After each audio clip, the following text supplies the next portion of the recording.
नमस्कार। हमारे चैनल में आपका स्वागत है। मैं हूं रामचंद्र मौर्य। साथियों, आज हम चर्चा करेंगे विश्व मानवाधिकार दिवस पर, क्योंकि आज 10 दिसंबर है और 10 दिसंबर 1948 से ही दुनिया के देशों में मानवाधिकार दिवस मनाया जाता है। भारत में 18 सितंबर 1993 को मानवाधिकार विभाग या कहें कि मानवाधिकार आयोग की स्थापना की गई। उस समय से भारत में भी 10 दिसंबर को मानवाधिकार दिवस मनाया जाता है। संविधान के अनुच्छेद 14, 15, 16, 17, 19, 20, 21, 23, 24, 39, 43, 45 में मानवाधिकारों की रक्षा के लिए सुनिश्चित किया गया है दायित्व सरकार के लिए।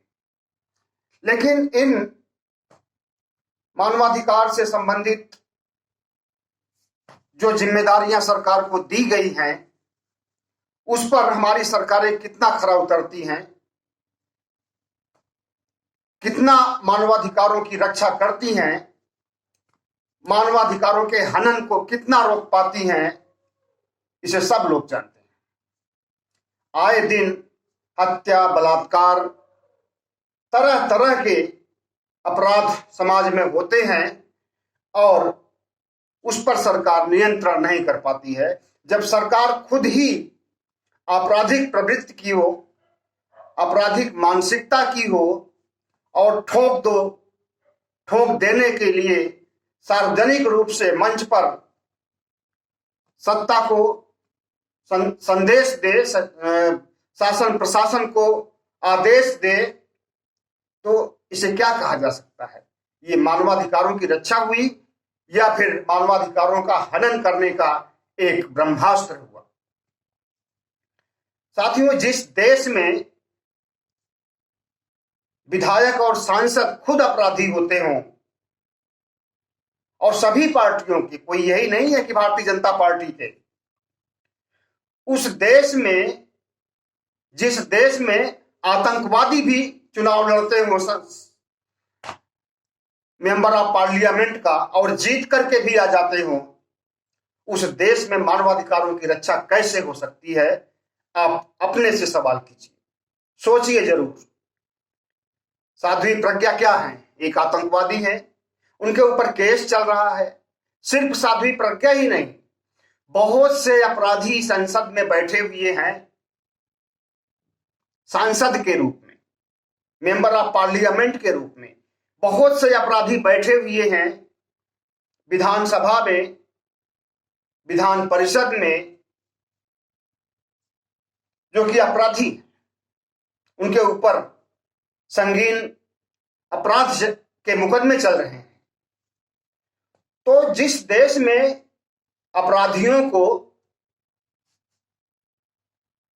विधायक और सांसद चुना जाता हो, उस देश में कैसे रोका जा सकता है मानवाधिकारों के हनन को और अपराधों को? और जहां तक अपराध की बात है, तो अपने देश में अपराध छिपाया भी बहुत जाता है। जितना समाज में अपराध होता है, अगर उसका कच्चा चिट्ठा पेश कर दिया जाए तो सरकारें रातों रात गिर सकती हैं। लेकिन नहीं, ऑफिस में बाबू ऑफिसर बैठ करके आंकड़े तैयार करते हैं और वो आंकड़े जारी किए जाते हैं सरकारी विभागों द्वारा। और कितने आंकड़े सही होते हैं? अब कोरोना के ही आंकड़े देखिए। सरकार के पास कोरोना मृतकों की संख्या 4 लाख के आसपास है, जबकि हकीकत में कितनी मौतें हुई हैं? कम से कम 12 गुना ज्यादा।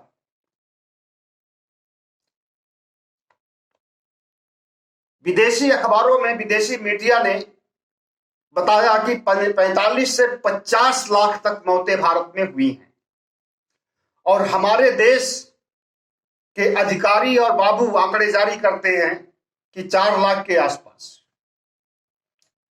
और इन आंकड़ों पर विश्वास न कीजिए, खुद आपने देखा होगा कोरोना काल में कितनी मौतें होती थी, कितनी विभत्स मौतें होती थी और उन्हें किस रूप में जलाया और दफनाया जाता था। श्मशान कम पड़ गए थे, पूरा देश ही श्मशान बन गया था। तो जिस देश में ऐसी स्थिति हो, विभत्स स्थिति हो कि वहां पर वेंटिलेटर, आईसीयू के उपकरण, ऑक्सीजन खरीदने में भी भ्रष्टाचार और घोटाला किया जाता हो, हम उत्तर प्रदेश सरकार की बात कर रहे हैं। आम आदमी पार्टी ने आरोप लगाए थे और आरोप को साबित भी किया था।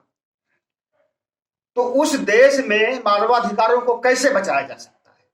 अभी आंकड़े आए हैं गृह मंत्रालय से, उसी गृह मंत्रालय से जिसके मुखिया अमित शाह। अमित शाह ने अभी कुछ समय पहले ही उत्तर प्रदेश की एक रैली में कहा था कि दूरबीन से देखने पर भी अपराधी दूर दूर तक नहीं नजर आते हैं। माफिया, गुंडे और भी जो अपराधी हैं वो दूर दूर तक नजर नहीं आ रहे हैं। उन्होंने हाथ से दूरबीन भी बनाई थी और वो सोशल मीडिया में और हर जगह वायरल भी हुआ है। और उन्हीं का डिपार्टमेंट, गृह मंत्रालय, कल बुधवार को 31 अक्टूबर तक के आंकड़े जारी किया है 3 साल के। मतलब पिछले 3 सालों के आंकड़े जारी किया है और तीनों सालों के अलग अलग। उसमें गृह मंत्रालय ने कहा है कि 2020 से 2021 के बीच उत्तर प्रदेश में 24,242 अपराध हुए हैं और 2019 से 2020 तक 30,136 अपराध हुए हैं और 2018 से 2019 तक 32,693। तो ये जो आंकड़े हैं, या तो ये आंकड़े गलत हैं या तो फिर गृह मंत्री अमित शाह की रैली में जो दूरबीन से देख रहे थे, उनका कथन, उनकी वाणी, उनका भाषण गलत है।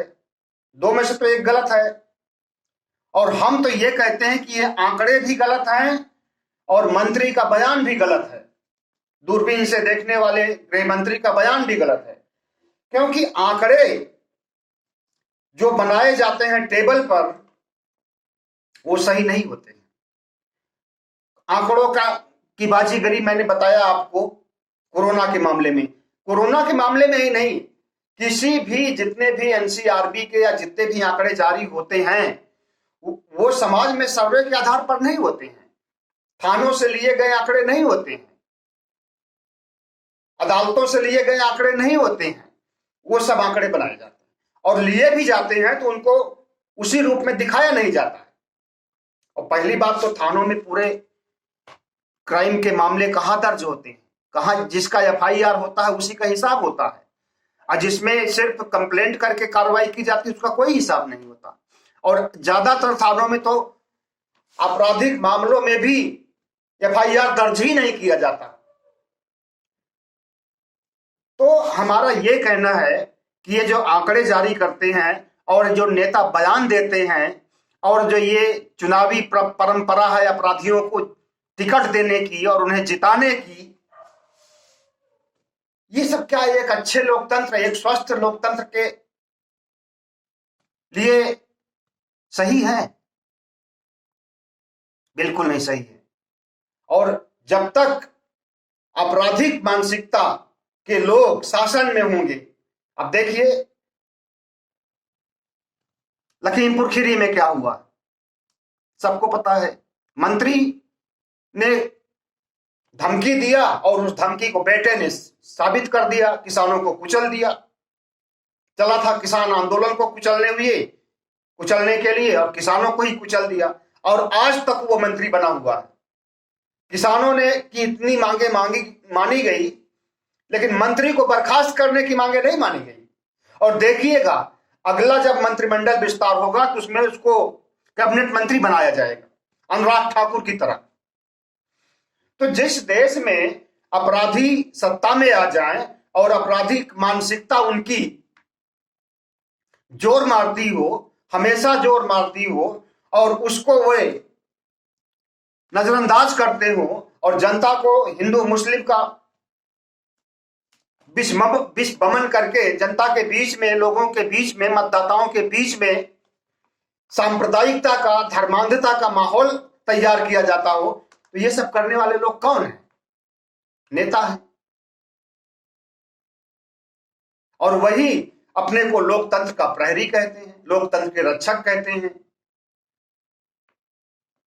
तो इस देश में मानवाधिकारों के लिए जब खुद नेता ही जिम्मेदार हैं, केंद्रीय राज्य मंत्री ही जिम्मेदार है अपराधों के लिए,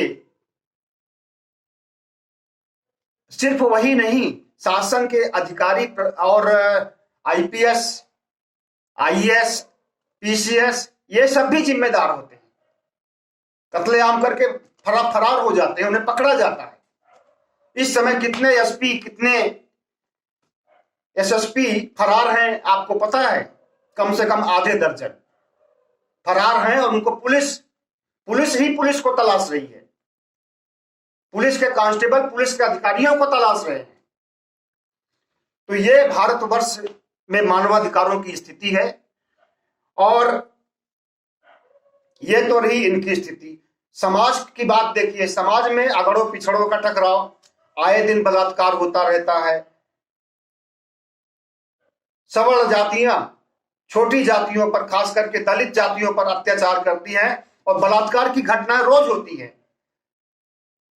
सरकारी आंकड़ों के अनुसार ही उत्तर प्रदेश में हर रोज 6 बलात्कार की घटनाएं होती हैं और सारी घटनाएं नीची जात की लड़कियों से ही होती है। आज तक ऊंची जात की लड़कियों से बलात्कार होते नहीं देखा गया, और अगर देखा भी गया तो अपवाद के तौर पर 100 में 1। हम ये नहीं कहते हैं कि ऊंची जाति की लड़कियों से बलात्कार हो, हमारा ये कहना है कि नीची जात की लड़कियों को के साथ बलात्कार, दुष्कर्म की घटना पर रोक लगाई जाए सख्ती से। उसके लिए कोई भी कानून बनाना पड़े। पाकिस्तान में तो कानून बना हुआ है, चौराहे पे ईंट से मार करके, पत्थर से मार करके बलात्कारी को जनता मौत देती है, जनता उसको दंडित करती है। अपने यहां ऐसा क्यों नहीं किया जाता? अगर एक बलात्कारी को चौराहे पर पत्थर मार करके मारा जाए तो दूसरे बलात्कारी की हिम्मत नहीं पड़ेगी। हमारे यहां तो मुकदमा चलता है, लंबे समय तक चलता है, उसमें छूट जाता है। तो समाज का अलग रोना है और राजनीति का, नेताओं का, प्रशासनिक अधिकारियों का अलग रोना है। और सब एक दूसरे के लिए समस्या ही है, किसी का समाधान करने वाला कोई नहीं है। जो पुलिस अधिकारी जनता की सेवा के लिए रखे गए हैं, जनता की रक्षा करने के लिए रखे गए हैं, वही जनता पर अत्याचार करते हैं। आपने सुना होगा कुछ समय पहले कि महाराष्ट्र में एक पुलिस अधिकारी, आला अधिकारी पुलिस का, उसने कहा कि हमें 100 करोड़ का लक्ष्य दिया गया था उगाही करने के लिए, नंबर 2 का पैसा कमा करके और नेताओं की झोली में भरने के लिए। तो सिर्फ महाराष्ट्र ही में नहीं ऐसा किया जाता, सारे राज्यों के मुख्यमंत्री की जेबें, वहां का डीआईजी, आईजी सब मिलकर के भरते हैं और उसके लिए उन्हें खुली छूट दी जाती है कि जाओ और कमाओ और पैसा लाओ, जनता मरे तो मरे। और उन्हीं पैसों से विधायक खरीदे जाते हैं, सांसद खरीदे जाते हैं और सरकार बनाई जाती है, चुनाव जीते जाते हैं। तो ऐसी स्थिति में न तो लोकतंत्र सुरक्षित रहेगा और न मानवाधिकारों की रक्षा हो सकती है, न मानवाधिकारों के हनन को रोका जा सकता है और न समाज को अपराध मुक्त, भयमुक्त किया जा सकता है।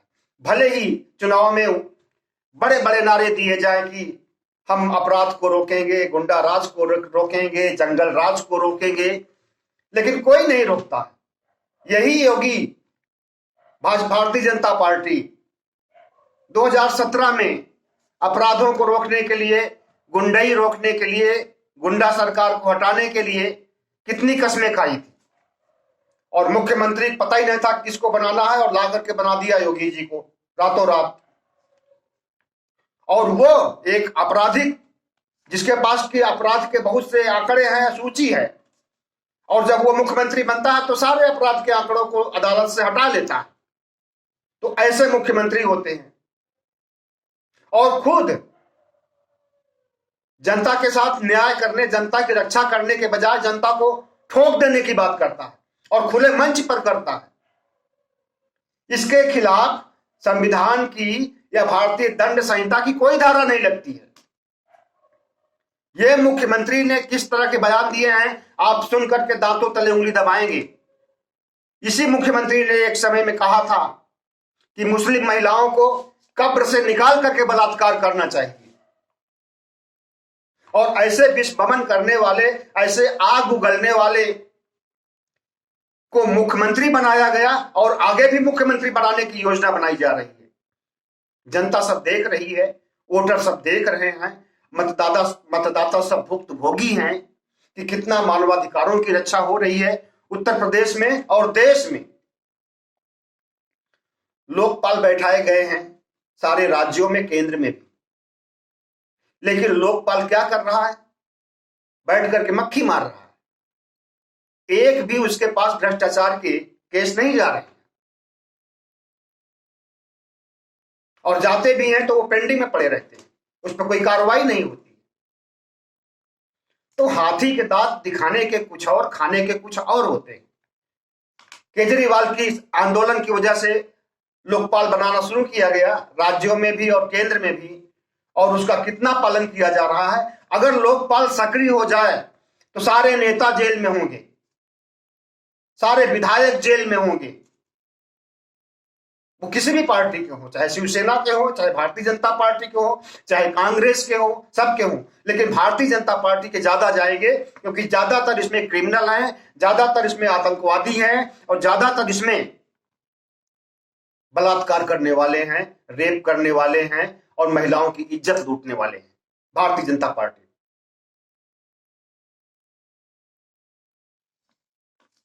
तो जिस देश में अपराधियों को सांसद बनाया जाता है, विधायक बनाया जाता है, मंत्री बनाया जाता है, और वो कुर्सी पर, मंत्री की कुर्सी पर बैठने के बावजूद अपराध करता है, उस देश में मानवाधिकारों की रक्षा नहीं हो सकती।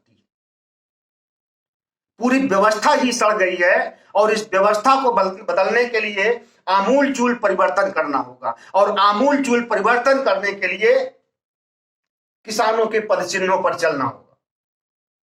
नहीं तो ये एनआरसी लाएंगे, सीएए लाएंगे, और उसको गुंडई से लागू करना चाहेंगे, डिटेंशन कैंप भेज देंगे, वहां पर खाने पीने को नहीं देंगे, पानी नहीं देंगे, रहने को नहीं देंगे, दवाई नहीं देंगे, और लोग मरते जाएंगे।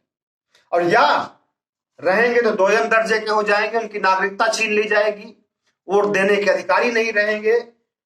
तो इनके कुछ सवर्ण लोग रहेंगे और वही वोट देंगे और हिंदू राष्ट्र बनाएंगे और सरकार चलेगी। यही इनकी फितरत है। इस फितरत को देश की जनता, खास करके ओबीसी, एससी, एसटी अच्छी तरह से समझ गए हैं, मुसलमान भी अच्छी तरह से समझ गए हैं, और इस फितरत को कामयाब नहीं होने देंगे, हिंदू राष्ट्र बनने नहीं देंगे किसी भी सूरत में। मानवाधिकार दिवस मनाते रहिए, राष्ट्रपति कल बैठेंगे, भाषणबाजी होगी, कल मीडिया वाले आएंगे, दिखाएंगे छाप, लेकिन असलियत में मानवाधिकार हनन को रोकने के लिए न तो पहल शुरू की जाएगी और न अपराध को रोकने के लिए, भय मुक्त समाज बनाने के लिए कोई कार्रवाई की जाएगी। यह देश बहुत बड़ी विडंबना के दौर से गुजर रहा है, आपातकाल जैसी स्थिति है। इस बात को मैं नहीं कह रहा हूं कि आपातकाल जैसी स्थिति है, 4 जजों ने कहा था, और वो भी लोअर कोर्ट के नहीं, सुप्रीम कोर्ट के। तो जिस देश में मानवाधिकारों का हनन होता हो और मानवाधिकारों का हनन करने वाले मंत्री होते हों, नेता होते हों, सांसद होते हों, विधायक होते हों, उस देश में मानवाधिकारों की दुहाई देना और मानवतावादी देश बनाना गलत होगा। पूरी व्यवस्था ही सड़ गई है और इस राजनीतिक व्यवस्था को, इस सामाजिक व्यवस्था को फिर से दुरुस्त करने की जरूरत है। उसके लिए कोई अंबेडकर पैदा होना चाहिए, कोई पेरियार फूले पैदा होना चाहिए, कोई गौतम बुद्ध पैदा होना चाहिए, तभी इस देश में फिर से अमन चैन लौट सकता है। वरना ये आरएसएस के कारिंदे, आरएसएस के लड़ाकू, आरएसएस के गुंडे देश को चलने नहीं देंगे और देश बचेगा ही नहीं। बहुत जरूरी हो गया है किसानों के तर्ज पर एक ऐसा आंदोलन हो जिसमें कि जनता उठ खड़ी हो और जो सत्ता है इस सत्ता को बदल दे और अपने अनुकूल बनाए, और जो सत्ता, नई सत्ता को लाए, उस सत्ता से ये वचन ले कि समाज में अपराध नहीं होने चाहिए, मानवाधिकारों का हनन नहीं होना चाहिए, और अगर होता है तो अगले साल तुम्हारी भी छुट्टी। बहुत बहुत धन्यवाद। कुछ ज्यादा बोल गए होंगे तो नजरअंदाज कीजिएगा। वैसे हमें नहीं लगता कि हम ज्यादा बोले हैं, बहुत कुछ बाकी रह गया है बोलने के लिए, समय ही नहीं है इतना कि हम पूरी बातें आपसे कह सकें। और डर भी लगता है सीबीआई, आईटी, ईडी और सरकारी तंत्र से, क्योंकि आज के समय में सत्य बोलने वाले, सही बोलने वाले हमारे जैसे बहुत से लोग जेल में ठूसे गए हैं, उनके ऊपर बहुत सारी धाराएं लगाई गई है, इसलिए बोलने में भी डर लगता है। जबकि ये लोकतंत्र है और इस देश में बाबा साहब भीमराव का, अंबेडकर का संविधान चल रहा है, तो उनकी याद आ रही है फिर आज 6 दिसंबर के बाद, आज 9 दिसंबर है, कि उन्होंने कहा था कोई खराब भी संविधान हो और अच्छा आदमी होगा लागू करने वाला, अच्छा शासक होगा लागू करने वाला, तो वो संविधान देश के और राष्ट्र के हित में होगा। कोई बहुत अच्छा संविधान हो, बहुत सारे देशों के से प्रेरणा लेकर के बनाया गया हो, जो कि भारतीय संविधान आज है, और उसको लागू करने वाले अगर आरएसएस की कट्टर मानसिकता के पैदा हुए लोग होंगे, तो संविधान को होना या न होना सब बराबर है। वे अपराध की दिशा में और हिंदू राष्ट्र बनाने की दिशा में ऐसी घिनौनी हरकत करेंगे कि मानवाधिकारों का भी उल्लंघन होगा और देश का बंटाधार होगा। बहुत बहुत धन्यवाद। हो सके तो हमारे चैनल को लाइक कीजिएगा, सब्सक्राइब कीजिएगा और शेयर कीजिएगा। बहुत बहुत धन्यवाद।